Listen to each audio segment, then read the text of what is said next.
President Bola Tinubu truly wants to do something different from what he saw when he came on board. And oftentimes you will hear people say, what else does he want? If you think that maybe he's desperate to become president, the question is it to acquire wealth that he does not already have? Is it to become famous that he does not already have or has not already become? Is it being able to make people great that he has not already done so? In every part of Nigeria, he has this cross-border influence and impact in the lives of people. But he wants to do something different in Nigeria. And I can tell you that that passion, I saw it in him, and I saw it demonstrated in the way he was talking about how to deal with issues. Of utmost in the conversation was the security and the economy. And I can tell you that, like I said, in the coming days, you will see some of his actions that will prove that. Take, for example, the issue that has to do with the economy and hunger in the land. As soon as he arrived, immediately he gave an order that from the Strategic National Reserve, food should be released to meet up with the needs of the Nigerian people. Subsidizing of food items for the purpose of reaching out to the people.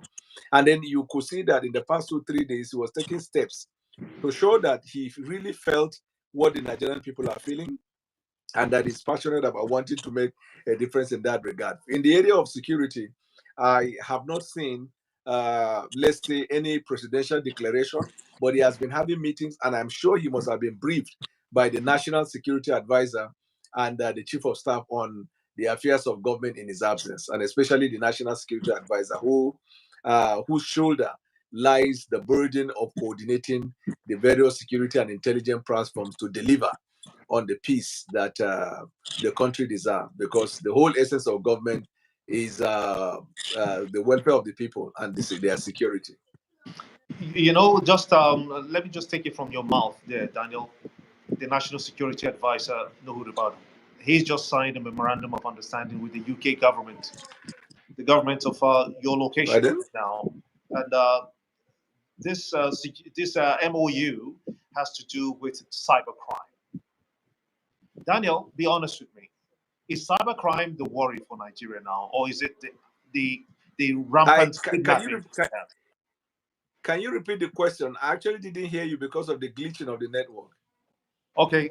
I'm just asking you with specific reference to Nuhu Ribadu. He just signed an MOU with the UK government just 2 days back. Do you think that Nigeria's worries is about, that cyber criminality that is perhaps going on, or the real criminals, which has to do with kidnapping? In Abuja now, people cannot sleep. People are driving home and they are being abducted, kidnapped, at gunpoint, at their gates of entering their own houses.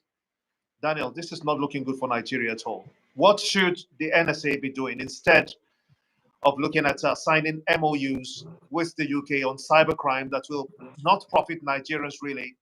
It will instead profit the UK.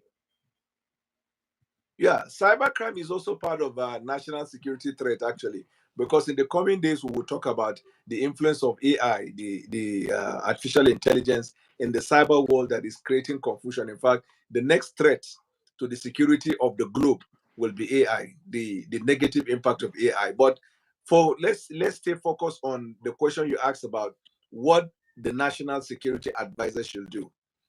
I want to tell you that the National Security Advisor, if you look at the National Security Agencies Act, you look at the Terrorism Prevention Act, you will see the enormous powers that the National Security Advisor has, very different from every other advisor that you find.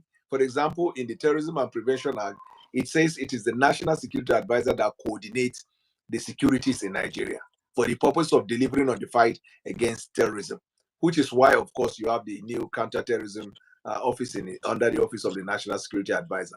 Secondly, the National Security Advisor also coordinates the security platforms for the purpose of delivering on governance. Now, this is my thinking.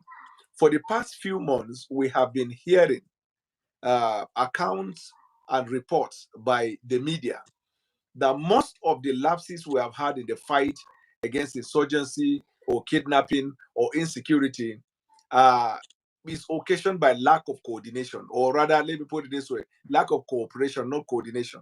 Lack of cooperation. Take, for example, the case in Kaduna that sometimes back was reported. The Air Force killing people on ground, when ordinarily, if there was cooperation with the soldiers on ground and probably the security services, there would have been better intelligence on who were the people working, so that there wouldn't have been need for that kind of casualty. Everybody knows that in the war against injustice, there might be one or two casualties, but in Nigeria, some of the casualties are avoidable. And if you recall, even in the time of President Buhari, one of the complaints that when the National Assembly summons security chiefs, we often hear is that there is no cooperation among themselves. Everybody is every unit antagonizing the other, and this unit does not want to help the other. Now, when you find a problem like that, to me, it calls on the strength and the resolve, the doggedness of the National Security Advisor, right? Because he advised the president. The president is the commander in chief.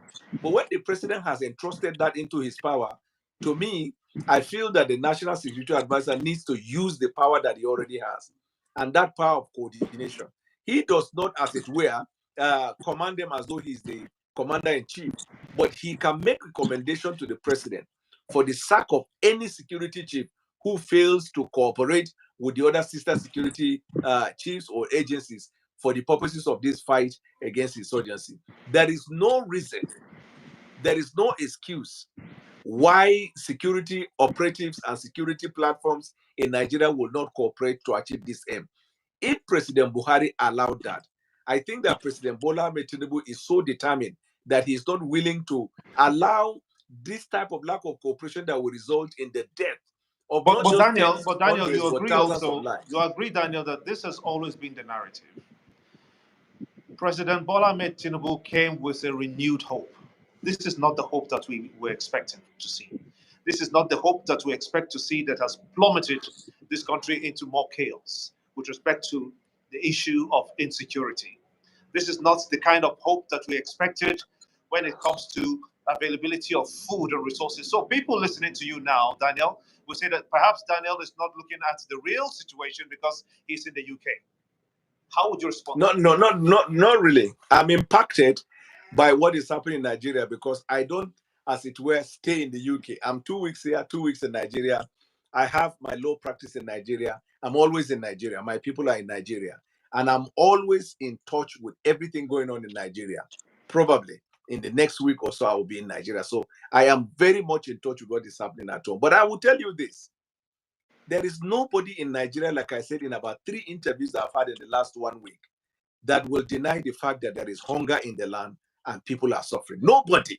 It would take an insane person to make that assumption that there is no hunger in Nigeria. It would take an insane person to also deny the fact that the inflation in Nigeria, inclusive of food inflation and general inflation, is not high. But the inflation is global. Even food security is global. And we are not taking that as an excuse. That's why the president, I love the type of language he has retained from when he was sworn in. I asked for the job. I hold no excuse. I will deliver on this promise. But I will tell you what I said a few days ago. Every time there is a new government in Nigeria, there is always the trying of the resolve of that government. If you take it back to when Yar Adua took over from President Obasanjo, immediately the crisis in the Niger Delta assumed a different level. It took the resolve of Yaradua to introduce the amnesty to be able to bring stability, and we had production of the oil.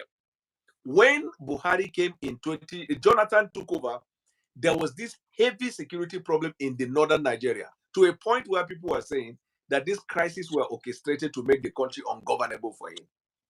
When Buhari came in 2015, there was an increase in security, not just in the northern Nigeria, it spread to the western, to the northwest, to the north central, and some part of the southern Nigeria. It took Buhari to even relocate all the service chiefs to the northeast and gave them 3 months within which to achieve a considerable progress. When Tinubu took over, the insecurity took a different tone.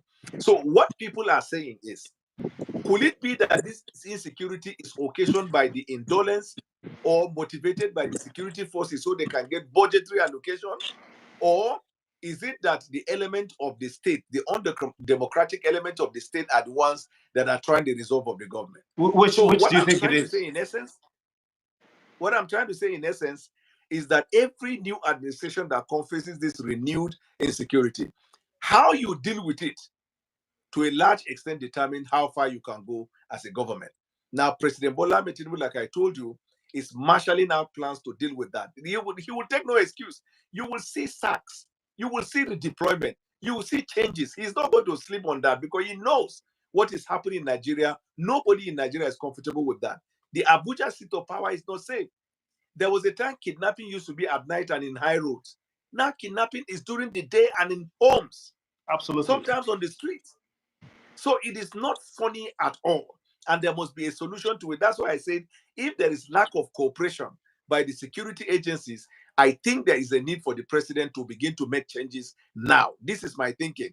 But the National Security Advisor is in a better position to advise the president whether there is need for him to change the service chiefs or that there is a path to finding peace. But the National Security Advisor, in my Daniel, view, needs let to me use the power that he has. my apologies. My apologies. Let me just butt in here. When you talk about the NSA, a lot of people feel, very disappointed. Disappointed in the fact that when we had that incident where the military mistakenly bombed a certain section in Kaduna State, the NSA said that he visited that land. He came to ground zero there and said that there will be investigations that will unravel what actually happened. Those investigations are not out, and this is going into 2 months when that happened. Do you think the confidence reposed on the NSA is enough to keep him in office? Again, it takes me back to the same point of the cooperation I'm talking about. The NSA, for example, as a person, does not have an independent staff. That's why the other time there was this controversy as to whether the bill should be passed for him to make recruitment, because the NSA's office is constituted by the security personnel from the various security platforms. So it's like everybody's office headed by the National Security Advisor, right? When he said there will be investigation, the belief is that the various security apparatus that are concerned might be tasked to come out with comprehensive reports. So the Air Force must come with their report. Probably the Army will come with their report, and then the SSS will come with their report, and police will bring their report, and any other person that is taxed or that is in that line of action. Now, if these reports are not submitted to him, the natural thing that people will see is that the NSA who made the promise has not been able to come out with the outcome of the result. But it could have been delayed by this various security platform that I'm talking about. I'm not making a definitive conclusion, but I'm just laying the premise for you to see possibilities that sometimes this lack of cooperation can even go to the extent of undermining the NSA. Who knows whether there is effort to undermine it? This is my thinking in Nigeria. If you undermine any appointee of the president, you're undermining the president himself. You have to trust the judgment of the president who appointed somebody, either class monitor, class people, or even a sweeper, and then respect that decision of the president. But But if you say Daniel, you want to there have undermine the been president in order to, occasions in other countries, in other crimes, where the presidents in those countries have made a mistake and they admitted to it and changed the officers in charge. What makes this one yeah, different? because when I even there was a time I heard somebody saying the reason why there may not be cooperation and maybe some of the security forces might be undermining the NSA is because he came from the police and not from the army or from these other agencies like SSS and the rest. I said, if that's the excuse, then it is not an excuse at all, because NSA can come even from the academia. In the time of George Bush, Condoleezza Rice came from the university. She was made NSA, and she was made NSA at a time when America was fighting a war against insurgency with the highest defense budget comparable to all defense budgets around the world. A professor from the university was the national security advisor. But the But there was dynamics are different, cooperation. Daniel. The dynamics are different. This is a third world country that is just trying to get on its feet. Yes. So the point I'm trying to pass is that the office of the NSA need not be occupied by an army, retired army, before it can work. So if the army believe that that office used to be, they used to be the custodian of that office, and that's why they are not cooperating, then the president will need to wield the stick in the army because he's the commander-in-chief of the armed forces. That means you're undermining him and not the NSA. The same thing with SSS, the same thing with police and any other person. All I'm trying to say is that the president could pick somebody as like a, let's say, a motor park a conductor. The minute the president appoints the person, then that person must be respected. In this case, he's an established police officer. Remember, he was the chairman of EFCC. He was the pioneer chairman of EFCC, and during his time as chairman of EFCC, he commanded global respect. It was during his time that EFCC became an institution that the world looked at Nigeria and said there is hope in Nigeria. So he has his own resume that he's coming into the table with. And then secondly, he had also a stint. He ran for president. So it's not like the president picked somebody from the three and made him an NSA. He has in his own right the resume to occupy that office. And in the past, we have Daniel, do you agree? people from Do police you agree? background as NSA. I'm sorry to butt in again. Daniel, do you agree that the hopes of Nigerians, when they heard that Nuhu Ribadu was going to be the NSA, their hopes now, do you believe that the hopes of Nigerians, when they heard that Nuhu Ribadu was going to be the NSA to President Bwala Tinubu, that hope doesn't stay at 10/10 anymore? It's somewhere between 5 and 4/10.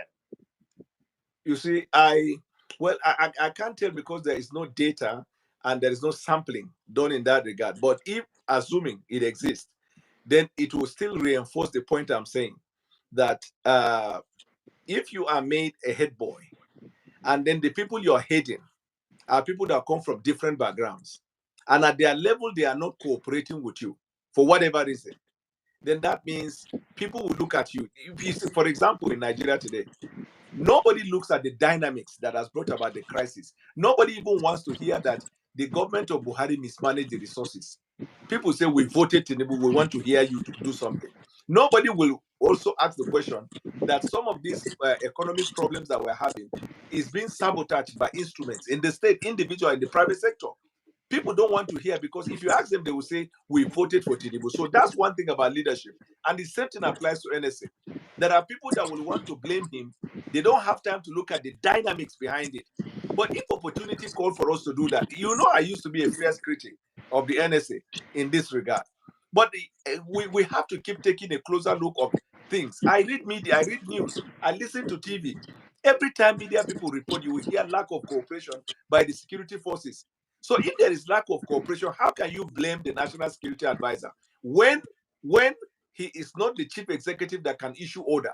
His principal is the president. So what the National Security Advisor has is he can task these security platforms, and then he will make advice to the president on the next appropriate thing to do. And if there is nobody cooperating, or somebody isn't cooperating, or people are sabotaging the effort, I am calling on the National Security Advisor to be bold enough to recommend the change of these individuals to the president, because the president will not be happy if security is not dealt with in the country. So this is the change. It goes right up to the president as the commander-in-chief. If it works, the pressure is placed on the president. If it doesn't work, the pressure is mounted on the president. Daniel, while we wait for that to happen, what then happens to the citizens, especially those residents in Abuja who are scared to bits, who are scared that anytime they go back to sleep, they don't know about their fate for tomorrow, if their houses and their doors will be broken down by these daredevil kidnappers. Just a few hours ago, as a matter of fact, a lady was caught with huge sums of money when she went to collect ransom for kidnap. That's how bad it is. There are women involved in it. There are men involved in it. There are children involved in it. There are girls involved in it. It's become a massive security threat to this country, one that can implode us. What do these people do in the meantime? What do they do in the meantime, Daniel? It's a crisis economy. The other day, I even read a church, a treasurer or financial secretary of a church, together with members of the church, kidnap somebody in the church. So you see, it has gradually gone past the thinking that we have that kidnappers are going to be the non-entities, people who didn't get the opportunity to school in night, maybe the drug addicts and the rest. Now, they have found economy around it. Everybody is getting involved. This is where intelligence comes. Because when you have that kind of crime, assuming that level, it means the crime operators have melted into the population.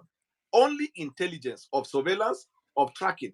Now, recently I saw an approval by the president for equipment for interception and surveillance. He approved the money. But I remember during Jonathan, there were cars, there were these devices that were procured for interception, for surveillance. Where are these equipment? Are they no longer functioning? So sometimes every time there is need for certain money to be released, and we have not asked question about those existing ones, where are they? Because surveillance interception is one of the things that will help us. Now that you have rightly captured it, a woman that is probably not associated with bandit involved in it, children are involved, everybody's involved, you have to take it out of the realm of conventional fight into a realm of intelligence fight. This is where SSS will have no excuse whatsoever in this fight. But the SSS, Daniel, you know that the SSS are not taking the front lead in this offensive to try to get these criminals arrested. It's the Nigerian police, and they are adopting a kinetic mode of operation, especially in Abuja. Are you saying that that is not going to get the kind of results we need? Even though they have recorded some successes. Yes, they have recorded some successes. We have about 2 people who were arrested for that kidnap that happened around Idu area. We also have from that family in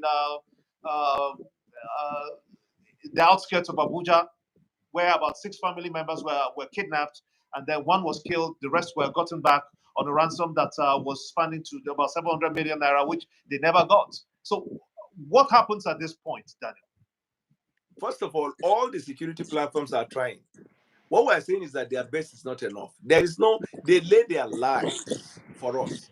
Day and night, they are working, but they can do better. And we are tasking them because when you consider the amount of investment that is done with the result coming, it is utter madness to make the assumption that it is successful. That is one. Number 2, if you look at the Terrorism and Terrorism Prevention Act, SSS is part of it. Look at how it is operated at the top, because kidnapping is a terrorist activity. It's a terrorism. If you look at the Terrorism Prevention Act, kidnapping is mentioned there as a terrorism. It's a terrorism crime. Now, if you look at the Terrorism Prevention Act, you have the Office of the NSA that is the coordinating. Then you have all the Office of the Attorney General as the administrator of the Administration of Criminal Justice Act. In other words, supervising the prosecution of these individuals, right? Then you have all the security and intelligence platforms are the law enforcement, and their job there is investigation. But you know that investigation is part of it. Intelligence is part of investigation. It is with intelligence you'll be able to gather and then process it and then come out with definitive direction regarding steps to be done. So what that the SSS is part of it. In fact, SSS at this point will lead. This is how joint operation works, Mr. Gimba. There is no specific security platform that will say this one is the leader. Depending on the type of operation, then you determine who is leading. If, for example, there needs to be operation in the bush, and the operation is to fight these insurgents or bandits or whatever, in most times they will ask the military to lead, because now it falls within their core competence. If the nature of the fight is one that falls on the core competence of the police, then the National Security Advisor in his conversation will say, let the police take the lead. If it has to do with the SSS, they will now say SSS take the lead. So there is nobody that is saying, we be the fight this one. If you look at America, after 9/11, and before the incident, the military had always led operations outside of the US, everywhere in the world. And it has always come with its own cost. So after 9/11, the CIA made a presentation to George Bush if he could permit them to lead the operation. And the army were not comfortable with it at all. They kicked against it. George Bush sat over it, reflected on it, and they made a decision that sanctioned the CIA to lead the operation. My brother, within less than a month, Afghanistan came down. Before then, the military went on conventional war. So depending on the specificity of the mission, the complexity of the mission, and the intention of the operation, that you now say this particular one should lead. And that leading does not mean other ones are not part of it. It just means that they are leading the operation. Daniel, before I let you go, do you think we should revisit the issue of state police? That we don't have any choice. We don't have any alternative. In fact, we cannot make headway without state police in Nigeria. It has come full circle. You know, there was a time. Did you tell Mr. President this when you met him in France? I did not discuss with it, but I didn't discuss that with Mr. President. But if you know Mr. President, he's open to any idea that will advance Nigeria. And if state police would advance Nigeria, I believe that Mr. President will lead that. He believes in consultation, which is what leadership is all about. You consult with people and then you take the step. So Mr. President will do anything and everything necessary to provide peace and the welfare for the people of Nigeria. Daniel, that's a good place to always let it rest. When we talk to you, it's always so heated and so rich. I must sincerely thank you for talking to us on Front Row Politics. And to everyone who's been part of the program, we've been speaking to Dr. Daniel Bwala, former spokesperson of the Atiku Presidential Campaign Organization, and indeed the Lincoln Inn in the UK. Former spokesperson. Absolutely. Thank you, Daniel, for talking to us, and to everyone who's watching from Nigeria and the UK and across the world. I am